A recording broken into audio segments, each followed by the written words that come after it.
The sound of distant sirens fills the air, followed by the static of an old radio crackling with urgent messages.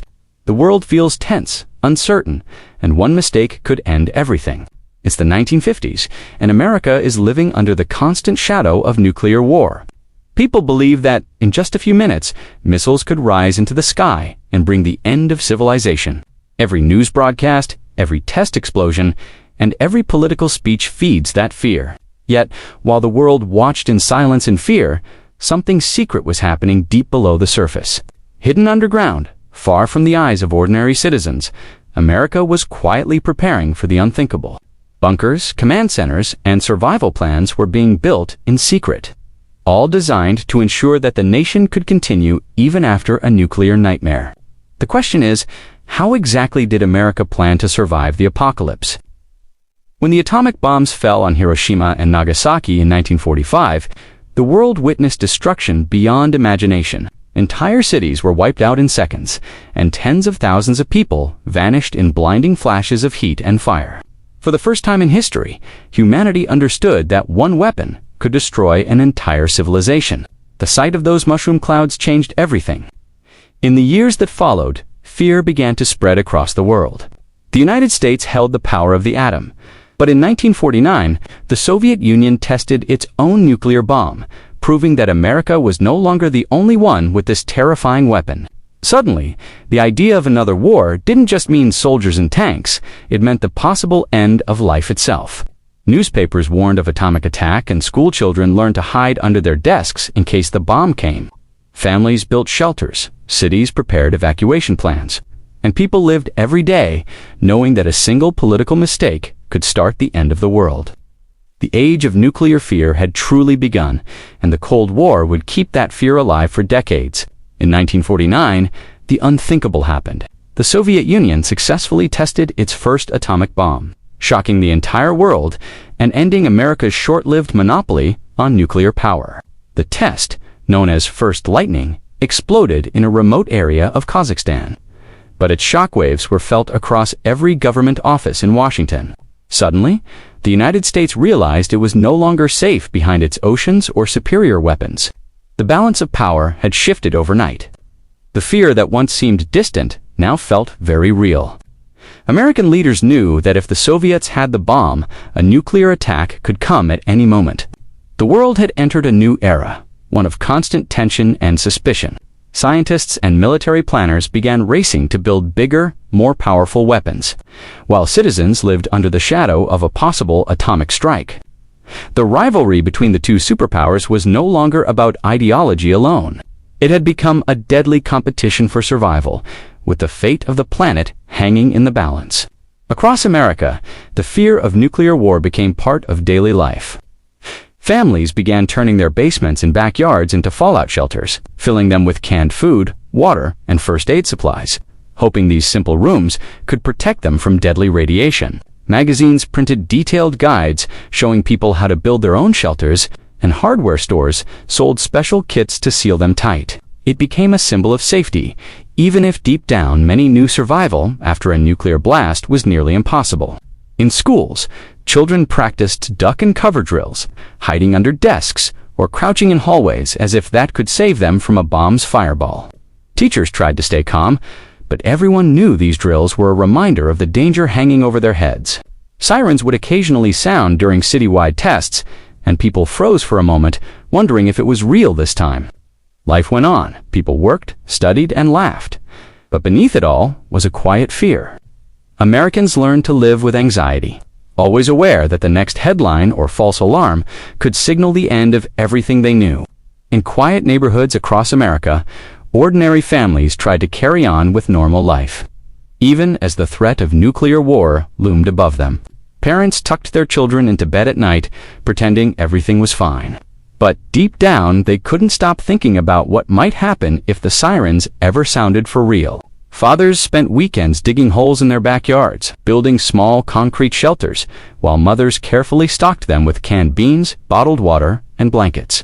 It wasn't just about survival, it was about love, about doing anything possible to protect their family from a future they prayed would never come. Children watched their parents' worried faces and asked innocent questions like, "Will the bomb come here?" There was never a good answer.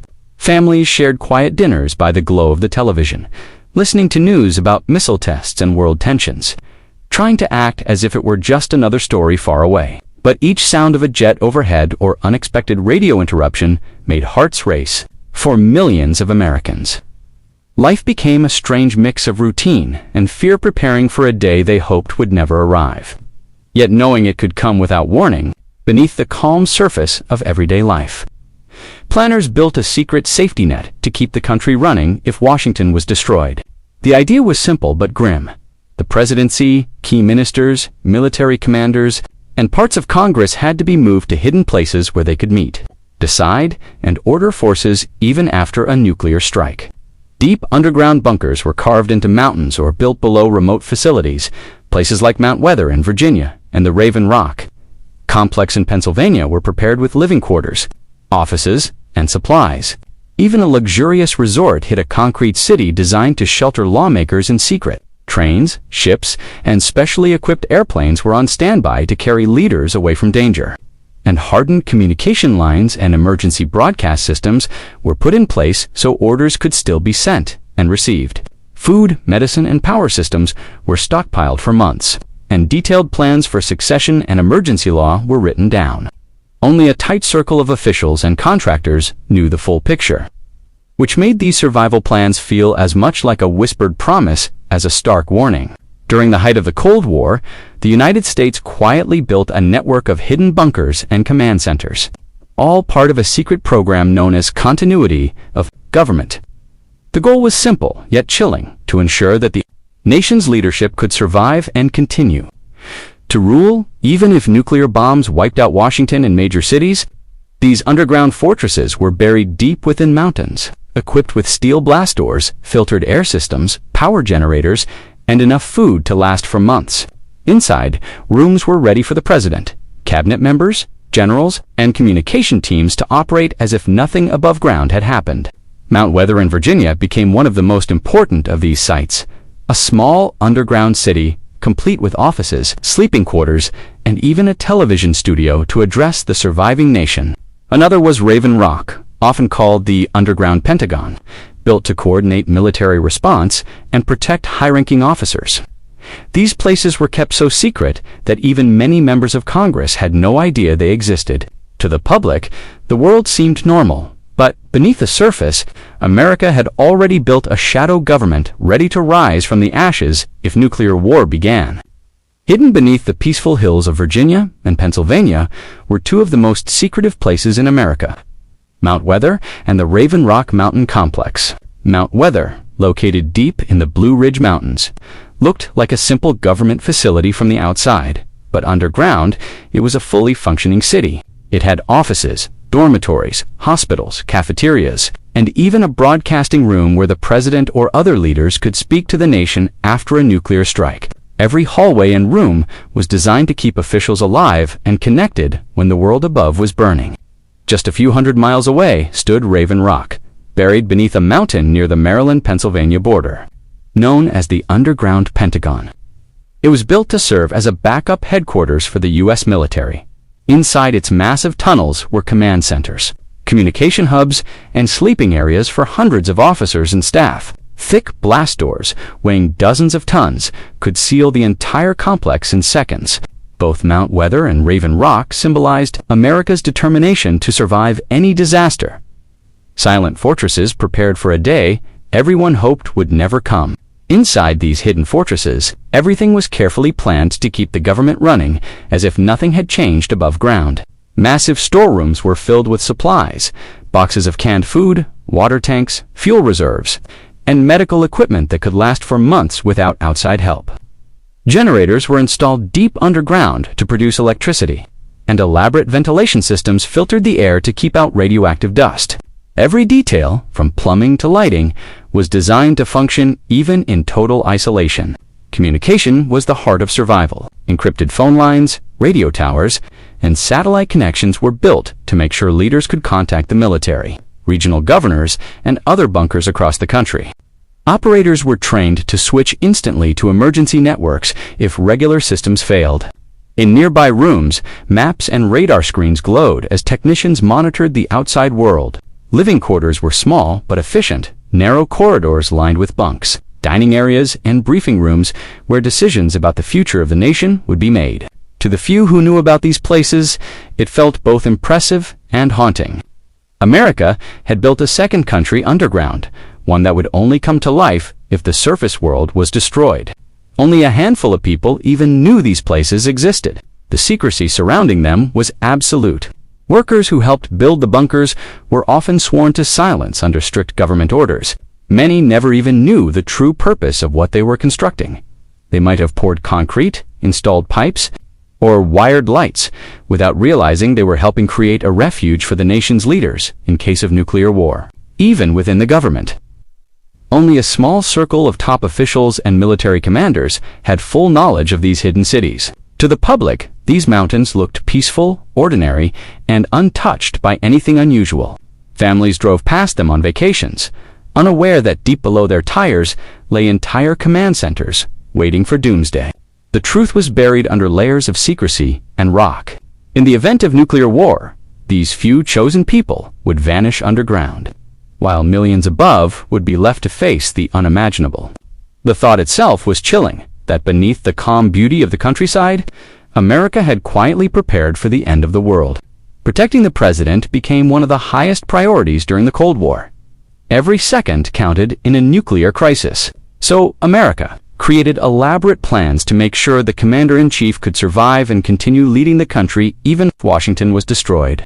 Secret escape routes were designed beneath the White House, leading to hidden tunnels that connected to secure bunkers and airfields. In an emergency, the president could be rushed underground and flown out within minutes. Specially equipped aircraft were kept on constant standby, ready to serve as flying command centers.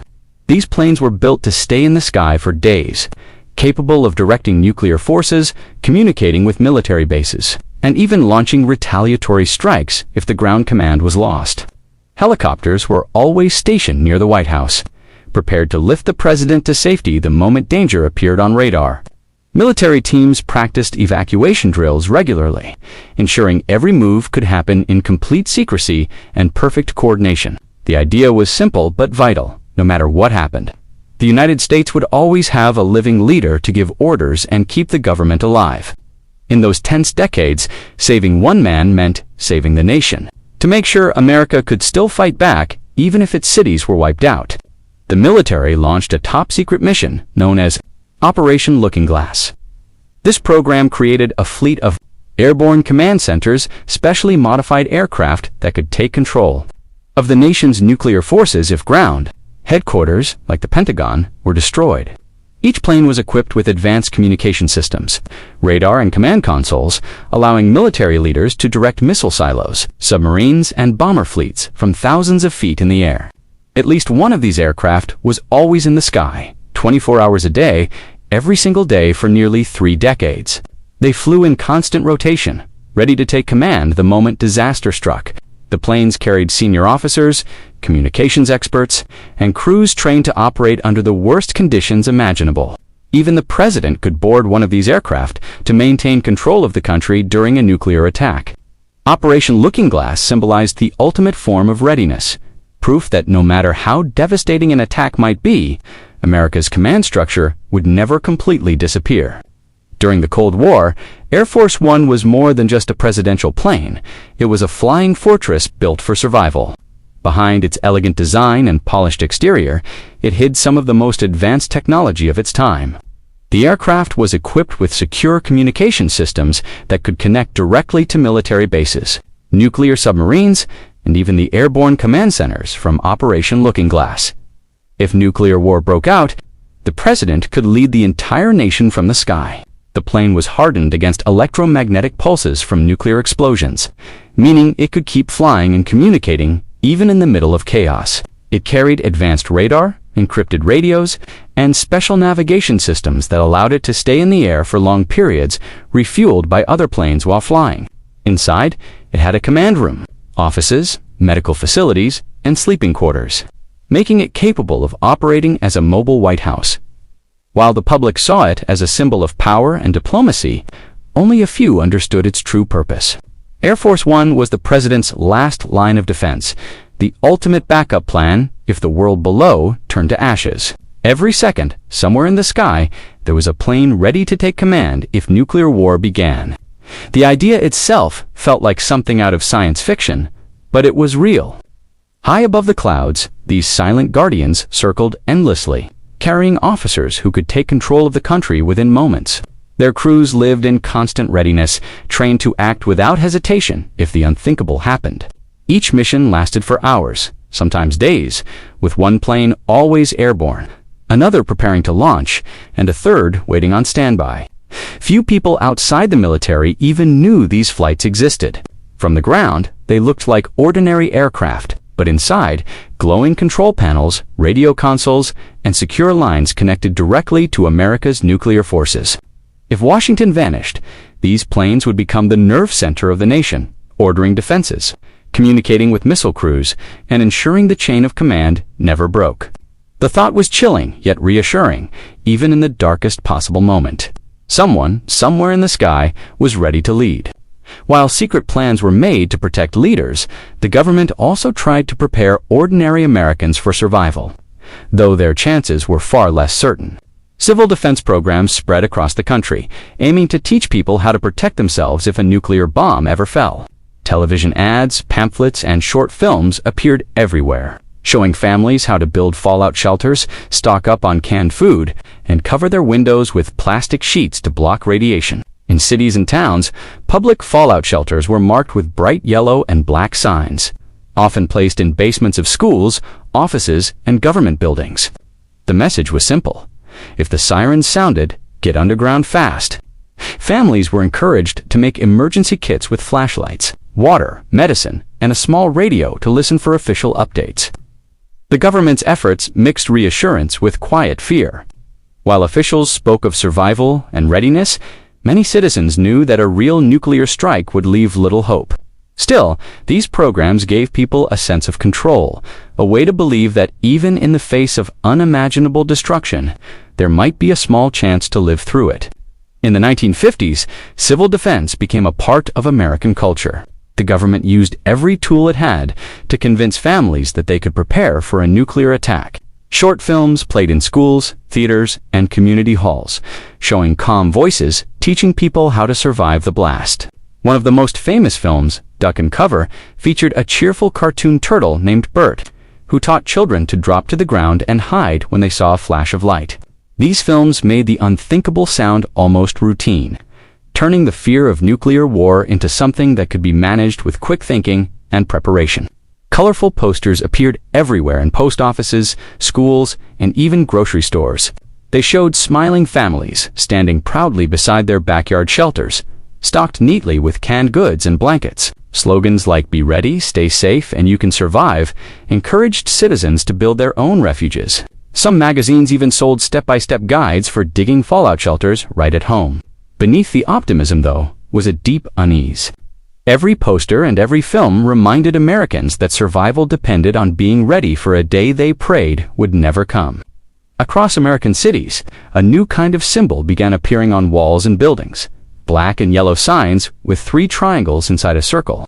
These were the marks of public fallout shelters, places where people could run for protection if nuclear war began. They were often found in the basements of schools, post offices, government buildings, and even churches. Each sign represented safety, or at least the hope of it. Pointing the way to thick concrete walls meant to shield people from radiation and deadly heat. Inside. These shelters were stocked with barrels of water, crackers, first aid kits, and basic supplies meant to last for a few weeks. Maps showed how many people each shelter could hold, though most were far too small for the surrounding population. Cities like New York, Chicago, and Washington, D.C. quietly built thousands of them, while smaller towns did what they could. For many Americans, seeing those yellow symbols became a daily reminder of the danger hanging over their heads. They offered comfort, but also fear.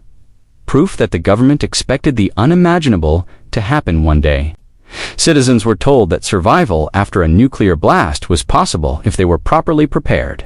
Government brochures and radio messages explained that people didn't need to be soldiers or scientists, just ready. Families were urged to gather simple supplies, canned food that wouldn't spoil, bottled water, flashlights, batteries, and a hand-cranked radio.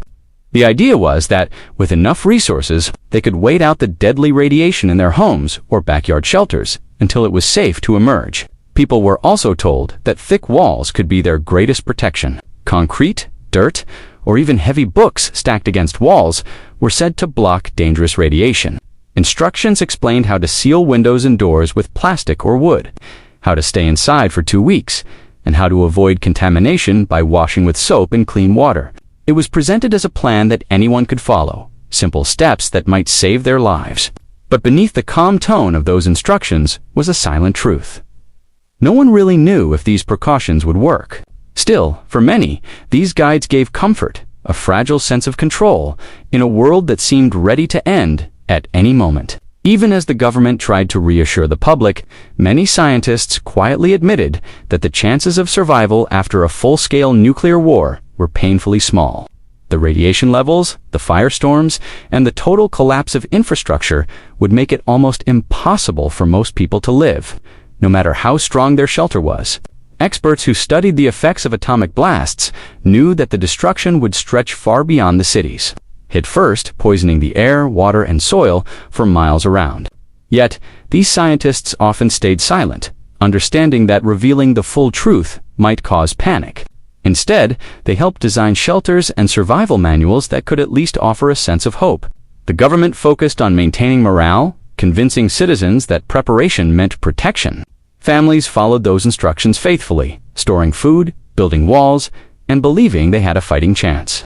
But behind closed doors, many officials and scientists knew that survival for the average person would be a matter of luck more than planning. It was a haunting reality, a nation preparing for disaster while quietly realizing that few would truly survive it. The idea wasn't just survival, it was hope, a way to fight fear with action. For many Americans, building shelters and stocking supplies became more than a safety measure. It was a way to feel in control of a world that seemed to be slipping toward chaos. Each can of food stacked on a shelf, each wall reinforced with concrete, felt like a small act of defiance against the terrifying power of the bomb. Parents told their children that everything would be fine, and in those words, they found comfort themselves. Hope was what kept people going. Even if the odds were against them, doing something, anything, was better than waiting helplessly for disaster. Families came together on weekends to dig shelters, neighbors shared advice, and communities held civil defense meetings that mixed fear with determination. In a time when death could come in minutes, action became a kind of faith. People didn't just want to survive a nuclear war. They wanted to believe that life, in some form, could go on. Behind closed doors, military planners and scientists understood the grim truth that a full-scale nuclear exchange would destroy far more than any plan could ever save. The numbers were terrifying. Thousands of warheads on both sides, each one powerful enough to level an entire city. The combined explosions, fires, and radiation would wipe out major population centers within hours, and the smoke from burning cities could darken the sky for months. This nightmare scenario became known as nuclear winter, a world where sunlight would vanish, temperatures would plunge, and crops would fail, leading to global starvation. Even hardened generals and strategists admitted that no one could truly win such a war.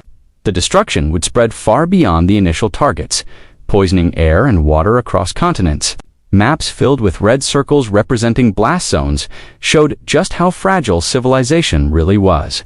Deep down, they knew that even if bunkers and command planes survived, the world they emerged into would be unrecognizable, a silent wasteland of ash and ruin. The reality was undeniable. A nuclear war might last only minutes, but its consequences would haunt the planet for centuries. As both the United States and the Soviet Union built larger and deadlier arsenals, a chilling understanding began to take hold. If either side launched its weapons, both would be completely destroyed. This idea became known as mutually assured destruction, or simply MAD. It was a strategy built on fear, not victory. Each country knew that the moment one fired, the other would respond with equal or greater force, leaving nothing but devastation on both sides. It was a strange and terrifying balanced peace through the promise of total annihilation. Missiles stood ready in silos, submarines waited silently beneath the oceans, and bombers stayed on alert every hour of every day. The world's survival depended on restraint, on the hope that no one would make a mistake or push the wrong button. Leaders called it deterrence, but for ordinary people, it was a nightmare. The knowledge that life could end in minutes hung over every generation that lived through the Cold War, and mutual destruction was the fragile thread keeping peace alive.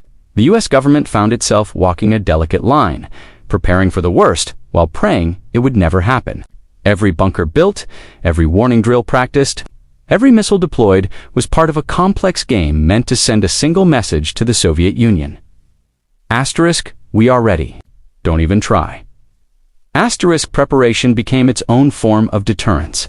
The stronger America appeared, the less likely the enemy was to strike first. Behind this strategy was a strange mix of fear and confidence. On one hand, officials quietly prepared for nuclear war, creating hidden shelters, evacuation routes, and secret communication systems. On the other, they broadcast calm assurance to the public, insisting that peace could hold through strength. The balance was razor thin. Show too much fear, and the enemy might take advantage. Show too much power, and the enemy might feel cornered. In the end, America's survival plan wasn't just about bunkers or missiles. It was about psychology. The hope was that by appearing unbreakable, the nation could prevent the unthinkable. It was a constant act of preparing for doomsday while desperately trying to make sure it never arrived. In the end, survival wasn't about living underground. It was about preventing the war from ever starting. The bunkers, the drills, the war plans, they were all shadows of a greater truth. Deep down, the people in charge knew that no shelter could truly protect the world from nuclear fire. The real mission was to make sure those weapons were never used.